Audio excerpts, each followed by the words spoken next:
আমার সিনেমা গত ঈদে হিট গেছে। চিত্র অভিনেত্রী স্নিগ্ধা, যার নাকি গত ঈদে 5টা মুভি হিট করেছে, কিন্তু আমরা বাংলাদেশের এমন এক নাগরিক, তাকে তো চিনিই না, আর তার মুভি তো দূরের থাক।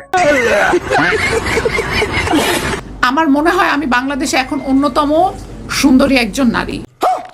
পায়না প্যারিস হয় খিতাতুলি গায়ে দেয়। গত ঈদে তার মুভি হিট করার কারণে এখন নিজেকে দাবি করছে বাংলাদেশের মধ্যে একজন অন্যতম সুন্দরী। সে ইংলিশ মিডিয়ামের একজন স্টুডেন্ট, বাংলাদেশে থাকে কিন্তু বাংলায় লিখতে জানে না। আমি ইংলিশ মিডিয়ামের স্টুডেন্ট, আমি বাংলায় লিখতে পারি না।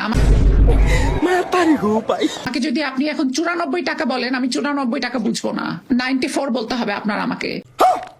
আপনারা আবার ভাইবেন না সে 94 টাকা বলছে, কারণ সে তো বাংলায় বুঝেই না, ওটা উর্দু ভাষা, আর 94 এটা ইংলিশ ভাষা।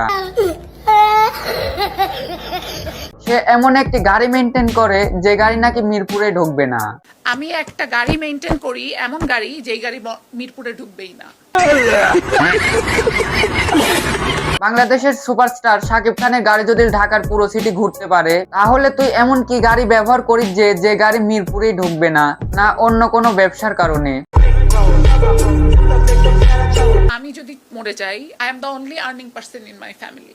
তুই এমন গাড়ি মেনটেন করিস যে গাড়ি নাকি মিরপুরেই ঢুকবে না, আর এখন বলছিস আমি যদি মারা যাই তাহলে আমার পরিবারের কি হবে?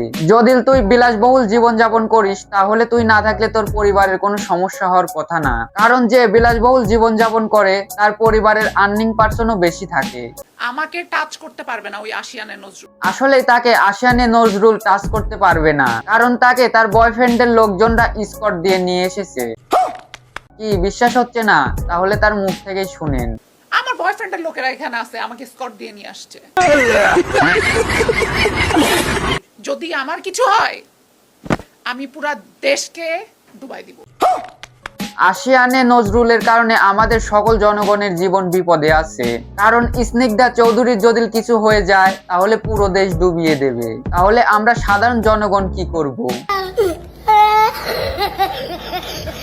আমার শরীরে ওই লাঠি দিয়ে 60টা মায়ের মারা হয়েছে।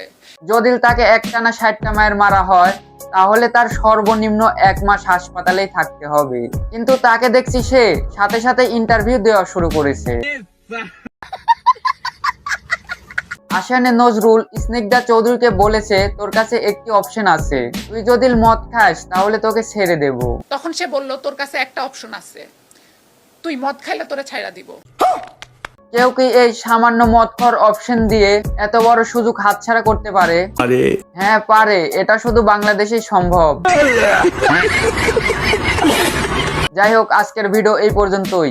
এটা বাংলাদেশ বলে কথা, সকল গোপনীয় তথ্য ধীরে ধীরে বেরিয়ে আসবে। ভিডিওটা ভালো লাগলে লাইক দিন, আর ইউটিউব চ্যানেল থেকে দেখে থাকলে সাবস্ক্রাইব করুন।